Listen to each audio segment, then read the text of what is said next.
ਇਹ ਹਫ਼ਤਾਵਾਰ ਬਾਈਬਲ ਦਾ ਦਰਸੀ ਆਵਾਜ਼ ਪਲੇਨਫੀਲਡ Christian science church independent ਵੱਲੋਂ ਹੈ, ਜਿਹੜਾ ਨਿਊ ਜਰਸੀ ਅਮਰੀਕਾ ਵਿੱਚ ਹੈ।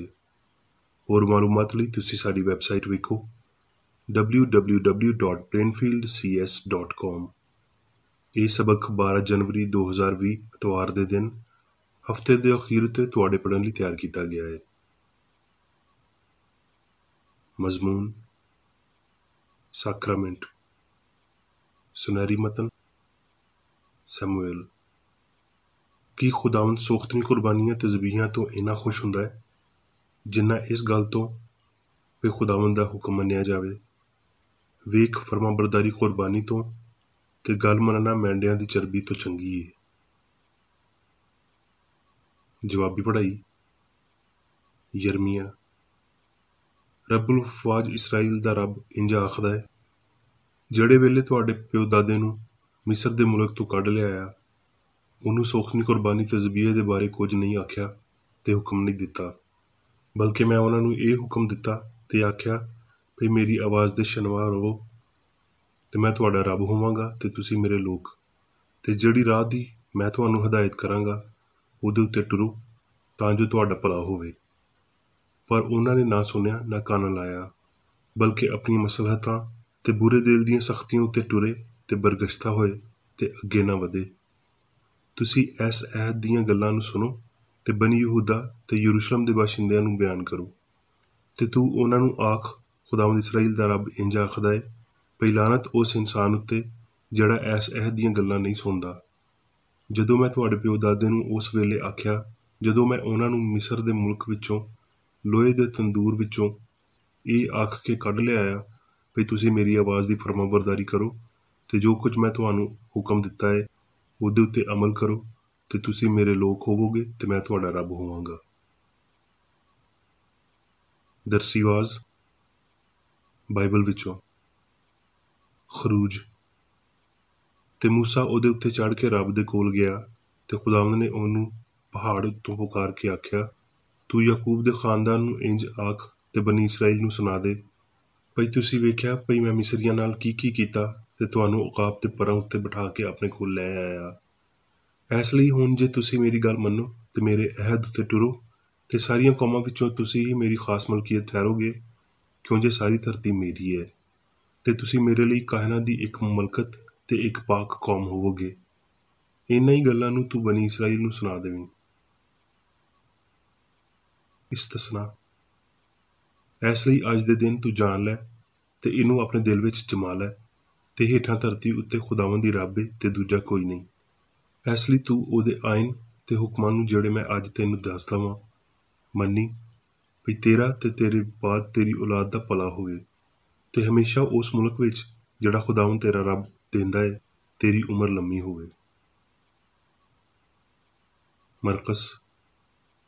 ਫਿਰ ਯੂਹੰਨਾ ਦੇ ਫੜਾਏ ਜਾਣ ਤੋਂ ਬਾਅਦ ਯਿਸੂ ਨੇ ਗਲੀਲ ਵਿੱਚ ਆ ਕੇ ਰੱਬ ਦੀ ਬਾਦਸ਼ਾਹੀ ਦੀ ਮੁਨਾਦੀ ਕੀਤੀ ਤੇ ਆਖਿਆ ਭਈ ਵੇਲਾ ਪੂਰਾ ਹੋ ਗਿਆ ਹੈ ਤੇ ਰੱਬ ਦੀ ਬਾਦਸ਼ਾਹੀ ਨੇੜੇ ਆ ਗਈ ਹੈ। ਤੋਬਾ ਕਰੋ ਤੇ ਖੁਸ਼ਖਬਰੀ ਉੱਤੇ ਈਮਾਨ ਲਿਆਵੋ।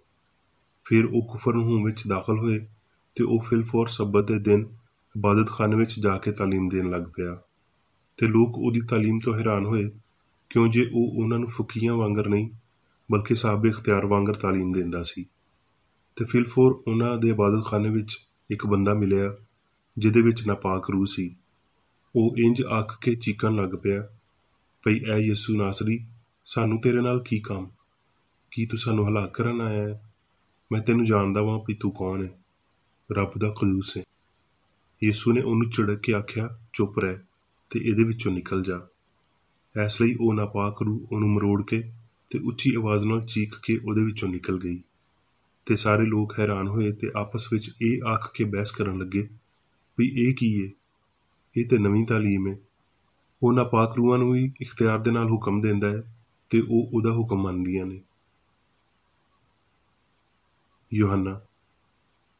ਯਿਸੂ ਨੇ ਆਖਿਆ, ਮੈਂ ਤੁਹਾਨੂੰ ਸੱਚੀ ਆਖਦਾ ਵਾਂ ਵੀ ਜਿਹੜਾ ਮੇਰੇ ਉੱਤੇ ਈਮਾਨ ਰੱਖਦਾ ਹੈ ਇਹ ਕੰਮ ਜਿਹੜੇ ਮੈਂ ਕਰਦਾ ਵਾਂ ਉਹ ਵੀ ਕਰੇਗਾ, ਬਲਕਿ ਇਹਨਾਂ ਤੋਂ ਵੀ ਵੱਡੇ ਕੰਮ ਕਰੇਗਾ, ਕਿਉਂ ਜੇ ਮੈਂ ਪਿਓ ਦੇ ਕੋਲ ਜਾਣਾ ਵਾਂ ਤੇ ਜੋ ਕੁਝ ਤੁਸੀਂ ਮੇਰੇ ਨਾਂ ਤੋਂ ਚਾਹੋਗੇ ਮੈਂ ਉਹੀ ਕਰਾਂਗਾ ਤਾਂ ਜੋ ਪਿਓ ਪੁੱਤਰ ਵਿੱਚ ਜਲਾਲ ਪਾਵੇ। ਜੇ ਤੁਸੀਂ ਮੈਨੂੰ ਪਿਆਰ ਕਰਦੇ ਹੋ ਤੇ ਮੇਰੇ ਹੁਕਮਾਂ ਉੱਤੇ ਅਮਲ ਕਰੋਗੇ। ਮਰਕਸ। 2 ਦਿਨ ਤੋਂ ਬਾਅਦ ਫਸਾ ਤੇ ਈਦ ਫਿਤਰ ਹੋਣ ਵਾਲੀ ਸੀ ਤੇ ਸਰਦਾਰ ਕਾਹਨ ਤੇ ਫਕੀਹ ਮੌਕਾ ਲੱਭ ਰਹੇ ਸੀ ਭਈ ਉਹਨੂੰ ਧੋਖੇ ਨਾਲ ਫੜ ਕੇ ਕਤਲ ਕਰਨ। ਇਸ ਲਈ ਚੇਲੇ ਟੁਰ ਗਏ ਤੇ ਸ਼ਹਿਰ ਵਿੱਚ ਜਿਵੇਂ ਉਹਨੇ ਉਹਨਾਂ ਨੂੰ ਆਖਿਆ ਸੀ ਉਂਝ ਹੀ ਵੇਖਿਆ ਤੇ ਫਸਾ ਤਿਆਰ ਕੀਤੀ। ਜਦੋਂ ਸ਼ਾਮ ਹੋਈ ਤੇ ਉਹ ਉਹਨਾਂ 12 ਦੇ ਨਾਲ ਆਇਆ ਤੇ ਉਹ ਖਾ ਹੀ ਰਹੇ ਸੀ ਤੇ ਉਹਨੇ ਰੋਟੀ ਲਈ ਤੇ ਬਰਕਤ ਦੇ ਕੇ ਤੋੜੀ ਤੇ ਉਹਨਾਂ ਨੂੰ ਦਿੱਤੀ ਤੇ ਆਖਿਆ, ਲਓ ਇਹ ਮੇਰਾ ਬਦਨ ਹੈ। ਫਿਰ ਉਹਨੇ ਪਿਆਲਾ ਲੈ ਕੇ ਸ਼ੁਕਰ ਕੀਤਾ ਤੇ ਉਹਨਾਂ ਨੂੰ ਦਿੱਤਾ ਤੇ ਉਹਨਾਂ ਸਾਰਿਆਂ ਨੇ ਉਹਦੇ ਵਿੱਚੋਂ ਪੀਤਾ। ਤੇ ਉਹਨੇ ਉਹਨਾਂ ਨੂੰ ਆਖਿਆ, ਇਹ ਮੇਰੇ ਅਹਿਦ ਦਾ ਉਹ ਖੂਨ ਹੈ ਜਿਹੜਾ ਬਥੇਰਿਆਂ ਲਈ ਵਗਾਇਆ ਜਾਂਦਾ ਹੈ। ਮੈਂ ਤੁਹਾਨੂੰ ਸੱਚੀ ਆਖਦਾ ਵਾਂ ਭਈ ਅੰਗੂਰ ਦਾ ਸ਼ੀਰਾ ਫਿਰ ਕਦੀ ਨਾ ਪੀਵਾਂਗਾ, ਉਸ ਦਿਨ ਤੀਕਰ ਭਈ ਰੱਬ ਦੀ ਬਾਦਸ਼ਾਹੀ ਵਿੱਚ ਨਵਾਂ ਨਾ ਪੀਵਾਂ। ਯੂਹੰਨਾ। ਇਹਦੇ ਉੱਤੇ ਪਿਲਾਤੂਸ ਨੇ ਯਿਸੂ ਨੂੰ ਲੈ ਕੇ ਕੋੜੇ ਮਰਵਾਏ ਤੇ ਉਹ ਆਪਣੀ ਸਲੀਬ ਆਪ ਚੁੱਕਦਿਆਂ ਹੋਏ ਉਸ ਥਾਂ ਤੀਕਰ ਬਾਹਰ ਗਿਆ ਜਿਹੜੀ ਖੋਪੜੀ ਦੀ ਥਾਂ ਖਵਾਉਂਦੀ ਏ, ਜਿਹਦਾ ਅਬਰਾਨੀ ਵਿੱਚ ਤਰਜਮਾ ਗੁਲਗੱਤਾ ਹੈ। ਉੱਥੇ ਉਹਨਾਂ ਨੇ ਉਹਨੂੰ ਸੂਲੀ ਚਾੜਿਆ। ਯੂਹੰਨਾ। ਇਹਨਾਂ ਗੱਲਾਂ ਤੋਂ ਬਾਅਦ ਯਿਸੂ ਨੇ ਫਿਰ ਆਪਣੇ ਆਪ ਨੂੰ ਤਿਬਰਿਆਸ ਦੀ ਝੀਲ ਦੇ ਕਿਨਾਰੇ ਚੇਲਿਆਂ ਉੱਤੇ ਜ਼ਾਹਿਰ ਕੀਤਾ। ਯਿਸੂ ਮੁਰਦਿਆਂ ਵਿੱਚੋਂ ਜੀ ਉੱਠਣ ਤੋਂ ਬਾਅਦ ਇਹ ਤੀਜੀ ਵਾਰੀ ਚੇਲਿਆਂ ਉੱਤੇ ਜ਼ਾਹਿਰ ਹੋਇਆ। ਤੇ ਜਦੋਂ ਖਾਣਾ ਖਾ ਚੁੱਕੇ ਤੇ ਯਿਸੂ ਨੇ ਸ਼ਮੌਨ ਪਤਰਸ ਨੂੰ ਆਖਿਆ, ਐ ਸ਼ਮੌਨ ਯੂਹੰਨਾ ਦੇ ਪੁੱਤਰ, ਤੂੰ ਇਹਨਾਂ ਨਾਲੋਂ ਬਹੁਤਾ ਮੈਨੂੰ ਪਿਆਰ ਕਰਦਾ ਹੈ? ਉਹਨੇ ਉਹਨੂੰ ਆਖਿਆ, ਹਾਂ ਐ ਖੁਦਾਵੰਦ, ਤੂੰ ਤੇ ਜਾਣਦਾ ਹੀ ਏ ਭਈ ਮੈਂ ਤੈਨੂੰ ਕਿੰਨਾ ਅਜ਼ੀਜ਼ ਰੱਖਦਾ ਵਾਂ। ਉਹਨੇ ਉਹਨੂੰ ਆਖਿਆ, ਤੂੰ ਮੇਰੇ ਬਰਰੇ ਚਰਾ। ਉਹਨੇ ਦੁਬਾਰਾ ਉਹਨੂੰ ਫੇਰ ਆਖਿਆ, ਐ ਸ਼ਮੌਨ ਯੂਹੰਨਾ ਦੇ ਪੁੱਤਰ, ਤੂੰ ਮੈਨੂੰ ਪਿਆਰ ਕਰਦਾ ਹੈ? ਉਹਨੇ ਆਖਿਆ, ਹਾਂ ਐ ਖੁਦਾਵੰਦ, ਤੂੰ ਤੇ ਜਾਣਦਾ ਹੀ ਏ ਭਈ ਮੈਂ ਤੈਨੂੰ ਅਜ਼ੀਜ਼ ਰੱਖਦਾ ਵਾਂ। ਉਹਨੇ ਉਹਨੂੰ ਆਖਿਆ, ਤੂੰ ਮੇਰੀਆਂ ਭੇਡਾਂ ਦੀ ਗੱਲੇਬਾਨੀ ਕਰ। ਉਹਨੇ ਤੀਜੀ ਵਾਰੀ ਉਹਨੂੰ ਆਖਿਆ, ਐ ਸ਼ਮੌਨ ਯੂਹੰਨਾ ਦੇ ਪੁੱਤਰ, ਕੀ ਤੂੰ ਮੈਨੂੰ ਅਜ਼ੀਜ਼ ਰੱਖਦਾ ਹੈ?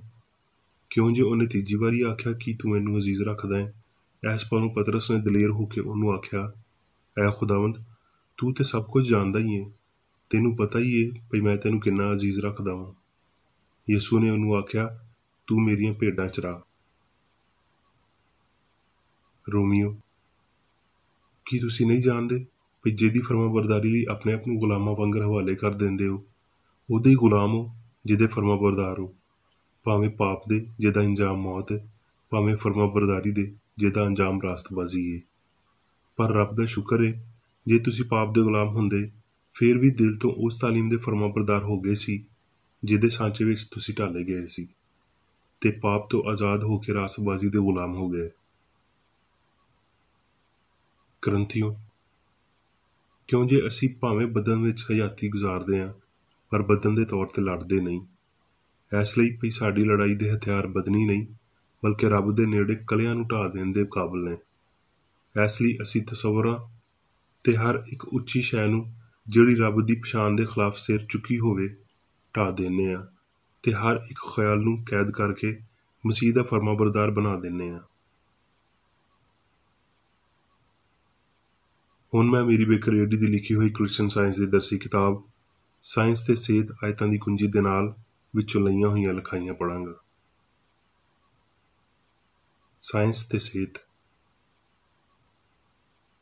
ਰੱਬ ਸੰਸਾਰ ਨੂੰ, ਜਿਹਦੇ ਵਿੱਚ ਇਨਸਾਨ ਵੀ ਸ਼ਾਮਲ ਹੈ, ਬਣਾਉਂਦਾ ਹੈ ਤੇ ਉਹਦੇ ਉੱਤੇ ਹੁਕੂਮਤ ਕਰਦਾ ਹੈ। ਇਹ ਸੰਸਾਰ ਰੂਹਾਨੀ ਖਿਆਲਾਂ ਨਾਲ ਭਰਿਆ ਹੋਇਆ ਹੈ ਜਿਨ੍ਹਾਂ ਨੂੰ ਉਹ ਤਿਆਰ ਕਰਦਾ ਹੈ ਤੇ ਉਹ ਉਸ ਸਿਆਣ ਦੀ ਫਰਮਾਬਰਦਾਰੀ ਕਰਦੇ ਨੇ ਜਿਹੜੀ ਉਹਨਾਂ ਨੂੰ ਬਣਾਉਂਦੀ ਹੈ। ਇਲਾਹੀ ਸਿਆਣ ਜਾਇਜ਼ ਤੌਰ 'ਤੇ ਇਨਸਾਨ ਦੀ ਪੂਰੀ ਫਰਮਾਬਰਦਾਰੀ, ਪਿਆਰ ਤੇ ਤਾਕਤ ਦੀ ਮੰਗ ਕਰਦੀ ਏ। ਇਹਦੇ ਤੋਂ ਘੱਟ ਵਫਾਦਾਰੀ ਲਈ ਕੋਈ ਤਹਫ਼ੁਜ਼ ਨਹੀਂ ਰੱਖੇ ਜਾਂਦੇ। ਸੱਚਾਈ ਦੀ ਤਾਬੇਦਾਰੀ ਇਨਸਾਨ ਨੂੰ ਤਾਕਤ ਤੇ ਕੂਵਤ ਅਤਾ ਕਰਦੀ ਏ, ਗਲਤੀ ਨੂੰ ਹਵਾਲਗੀ ਤਾਕਤ ਦਾ ਘਾਟਾ ਪੈਣ ਨੂੰ ਵਧਾ ਦਿੰਦੀ ਏ। ਸੱਚਾਈ ਸਾਰੀਆਂ ਵਧੀਆਂ ਤੇ ਮਾਦੀਅਤ ਪਸੰਦਾਂ ਦੇ ਤਰੀਕਿਆਂ ਨੂੰ ਅਸਲ ਰੂਹਾਨੀ ਕਾਨੂੰਨ ਦੇ ਨਾਲ ਪਾਰ ਕੱਢ ਦਿੰਦੀ ਏ, ਯਾਨੀ ਉਹ ਕਾਨੂੰਨ ਜਿਹੜਾ ਅੰਨੇ ਨੂੰ ਬਿਨਾਈ, ਬੋਲੇ ਨੂੰ ਸੁਣਨਾ, ਗੁੰਗੇ ਨੂੰ ਆਵਾਜ਼ ਤੇ ਲੰਗੜੇ ਨੂੰ ਪੈਰ ਦਿੰਦੀ ਏ। ਰੱਬ ਤੋਂ ਲਾਇਲਮੀ ਹੋਰ ਈਮਾਨ ਦੇ ਰਸਤੇ ਦਾ ਪੱਥਰ ਨਹੀਂ ਰਹੀ। ਵਫਾਦਾਰੀ ਦੀ ਵਾਹਦ ਜ਼ਮਾਨਤ ਉਸ ਹਸਤੀ ਦੇ ਬਾਰੇ ਦਰੁਸਤ ਸਿਆਣ ਹੈ ਜਿਹਨੂੰ ਚੰਗੇ ਤਰੀਕੇ ਨਾਲ ਜਾਣਨਾ ਹੀ ਹਮੇਸ਼ਾ ਦੀ ਹਯਾਤੀ ਹੈ। ਮਾਦੀ ਨਹੀਂ ਬਲਕਿ ਰੂਹਾਨੀ ਤੌਰ 'ਤੇ ਅਸੀਂ ਉਹਨੂੰ ਸਿਆਣ, ਹਯਾਤੀ, ਸੱਚਾਈ ਤੇ ਮੁਹੱਬਤ ਦੇ ਤੌਰ 'ਤੇ ਜਾਣਦੇ ਹਾਂ। ਅਸੀਂ ਇਲਾਹੀ ਫਿਤਰਤ ਨੂੰ ਸਮਝਣ ਤੇ ਜਿਸਮਾਨੀਅਤ ਉੱਤੇ ਹੋਰ ਜੰਗ ਨਾ ਕਰਦਿਆਂ ਹੋਏ, ਬਲਕਿ ਸਾਡੇ ਰੱਬ ਦੀ ਬਹੁਤਾਤ ਤੋਂ ਸ਼ਾਦਮਾਨੀ ਕਰਦਿਆਂ ਹੋਏ ਸਮਝ ਦੇ ਨਾਲ ਉਹਨੂੰ ਪਿਆਰ ਕਰਨ ਦੇ ਤਨਾਸਬ ਵਿੱਚ ਉਹਦੀ ਫਰਮਾਬਰਦਾਰੀ ਤੇ ਇਬਾਦਤ ਕਰਾਂਗੇ। ਤੇ ਮਜ਼ਹਬ ਫਿਰ ਦਿਲ ਦਾ ਹੋਵੇਗਾ, ਦਿਮਾਗ ਦਾ ਨਹੀਂ। ਬਦਨ ਤੇ ਸਿਆਣ ਦੀ ਹੁਕਮਰਾਨੀ ਨੂੰ ਨਾਮ-ਨਿਹਾਦ ਮਾਦੀ ਕਾਨੂੰਨ ਉੱਤੇ ਫੌਕੀਅਤ ਹਾਸਲ ਹੋਣੀ ਚਾਹੀਦੀ ਹੈ। ਮਾਦੀ ਕਾਨੂੰਨ ਦੀ ਫਰਮਾਬਰਦਾਰੀ ਰੂਹਾਨੀ ਕਾਨੂੰਨ ਦੀ ਮੁਕੰਮਲ ਫਰਮਾਬਰਦਾਰੀ ਤੋਂ ਰੋਕਦੀ ਹੈ, ਯਾਨੀ ਉਹ ਕਾਨੂੰਨ ਜਿਹੜਾ ਮਾਦੀ ਹਾਲਤਾਂ ਉੱਤੇ ਫਤਹ ਪਾਉਂਦਾ ਹੈ ਤੇ ਮਾਦੇ ਨੂੰ ਸਿਆਣ ਦੇ ਪੈਰਾਂ ਦੇ ਹੇਠਾਂ ਕਰ ਦਿੰਦਾ ਹੈ। ਯਿਸੂ ਨੇ ਇਜ਼ਹਾਰ ਦੇ ਪਾਰੋਂ ਹਯਾਤੀ ਦਾ ਤਰੀਕਾਕਾਰ ਸਿਖਾਇਆ ਤਾਂ ਜੋ ਅਸੀਂ ਇਹ ਸਮਝ ਸਕੀਏ ਕਿ ਕਿਵੇਂ ਇਲਾਹੀ ਅਸੂਲ ਬਿਮਾਰ ਨੂੰ ਸ਼ਿਫਾ ਦਿੰਦਾ, ਗਲਤੀ ਨੂੰ ਬਾਹਰ ਕੱਢਦਾ ਤੇ ਮੌਤ ਉੱਤੇ ਫਤਹਮੰਦ ਹੁੰਦਾ ਹੈ। ਕਿਸੇ ਦੂਜੇ ਬੰਦੇ ਦੀ ਨਿਸਬਤ ਜਿਹਦਾ ਅਸਲ ਕੰਮ ਰੂਹਾਨੀ ਹੋਵੇ, ਯਿਸੂ ਨੇ ਰੱਬ ਦੀ ਮਿਸਾਲ ਨੂੰ ਬਹੁਤ ਚੰਗੇ ਤਰੀਕੇ ਨਾਲ ਪੇਸ਼ ਕੀਤਾ। ਰੱਬ ਦੇ ਨਾਲ ਉਹਦੀ ਫਰਮਾਬਰਦਾਰੀ ਦੇ ਨਾਲ ਉਹਨੇ ਬਾਕੀ ਸਾਰਿਆਂ ਲੋਕਾਂ ਦੀ ਨਿਸਬਤ ਹਸਤੀ ਦੇ ਅਸੂਲ ਨੂੰ ਬਹੁਤਾ ਰੂਹਾਨੀ ਜ਼ਾਹਰ ਕੀਤਾ। ਇਸੇ ਤਰ੍ਹਾਂ ਉਹਦੀ ਐਸ ਨਸੀਹਤ ਦੀ ਤਾਕਤ ਹੈ ਵੀ ਜੇ ਤੁਸੀਂ ਮੇਰੇ ਨਾਲ ਪਿਆਰ ਕਰਦੇ ਹੋ ਤੇ ਮੇਰੇ ਹੁਕਮਾਂ ਉੱਤੇ ਅਮਲ ਕਰੋਗੇ। ਭਾਵੇਂ ਪਾਪ ਤੇ ਬਿਮਾਰੀ ਉੱਤੇ ਆਪਣਾ ਇਖਤਿਆਰ ਜ਼ਾਹਰ ਕਰਦਿਆਂ ਹੋਏ ਵੱਡੇ ਉਸਤਾਦ ਨੇ ਕਿਸੇ ਤਰ੍ਹਾਂ ਵੀ ਦੂਜਿਆਂ ਨੂੰ ਉਹਨਾਂ ਦੇ ਤਕਵਾ ਦੇ ਮਤਲੂਬਾ ਸਬੂਤ ਦੇਣ ਵਿੱਚ ਮਦਦ ਨਹੀਂ ਕੀਤੀ। ਉਹਨੇ ਉਹਨਾਂ ਦੀ ਹਦਾਇਤ ਲਈ ਕੰਮ ਕੀਤਾ ਵੀ ਉਹ ਇਸ ਤਾਕਤ ਦਾ ਇਜ਼ਹਾਰ ਇੰਝ ਹੀ ਕਰਨ ਜਿਵੇਂ ਉਹਨੇ ਕੀਤਾ ਤੇ ਇਹਦੇ ਇਲਾਹੀ ਅਸੂਲ ਨੂੰ ਸਮਝਣ। ਉਸਤਾਦ ਉੱਤੇ ਪੂਰਾ ਈਮਾਨ ਤੇ ਉਹ ਸਾਰਾ ਜਜ਼ਬਾਤੀ ਪਿਆਰ ਜਿਹੜਾ ਅਸੀਂ ਉਹਦੇ ਉੱਤੇ ਨਿਸ਼ਾਵਰ ਕਰ ਸਕਦੇ ਹਾਂ, ਬਸ ਇਹੀ ਸਾਨੂੰ ਉਹਦੇ ਮਗਰ ਟੁਰਨ ਵਾਲੇ ਨਹੀਂ ਬਣਾਉਣਗੇ।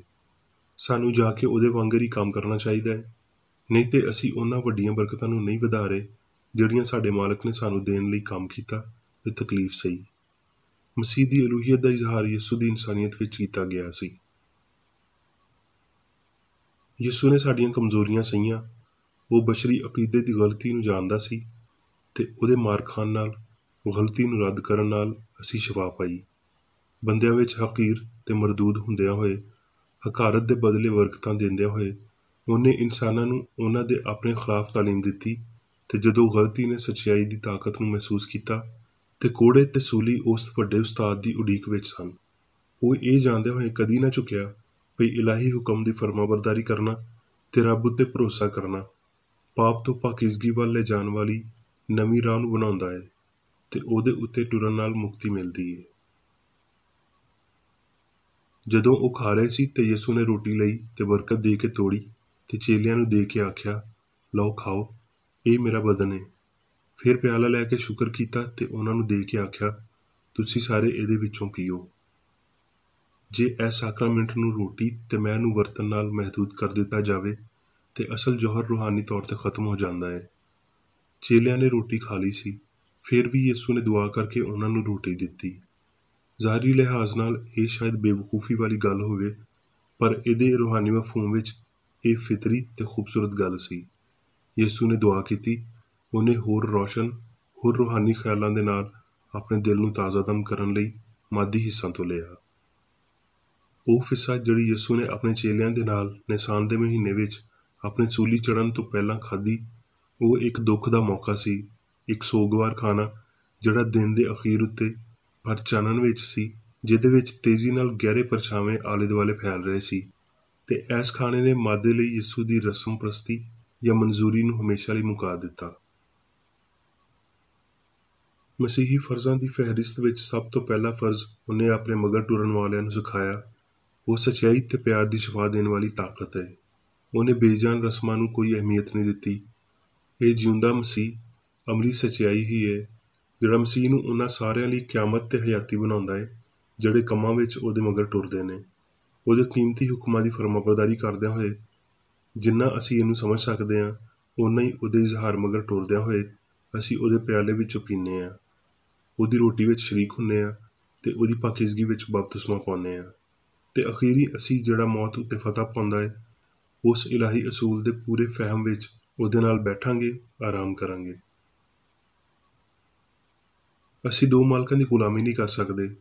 ਖੁਦਾਵੰਦ ਦੇ ਵਤਨ ਵਿੱਚ ਰਹਿਣਾ ਸਿਰਫ ਜਜ਼ਬਾਤੀ ਖੁਸ਼ੀ ਜਾਂ ਈਮਾਨ ਰੱਖਣਾ ਹੀ ਨਹੀਂ, ਬਲਕਿ ਹਯਾਤੀ ਦਾ ਅਸਲ ਇਜ਼ਹਾਰ ਤੇ ਸਮਝ ਰੱਖਣਾ ਹੈ, ਜਿਵੇਂ ਵੀ ਕ੍ਰਿਸਚਨ ਸਾਇੰਸ ਵਿੱਚ ਜ਼ਾਹਰ ਕੀਤਾ ਗਿਆ ਹੈ। ਖੁਦਾਵੰਦ ਦੇ ਵਤਨ ਵਿੱਚ ਰਹਿਣਾ, ਰੱਬ ਦੀ ਸ਼ਰੀਅਤ ਦਾ ਫਰਮਾਬਰਦਾਰ ਹੋਣਾ, ਮੁਕੰਮਲ ਤੌਰ ਤੇ ਇਲਾਹੀ ਮੁਹੱਬਤ ਦੀ, ਰੂਹ ਦੀ, ਨਾ ਪਈ ਮਾਦੇ ਦੀ ਹੁਕਮਰਾਨੀ ਵਿੱਚ ਰਹਿਣਾ ਹੈ।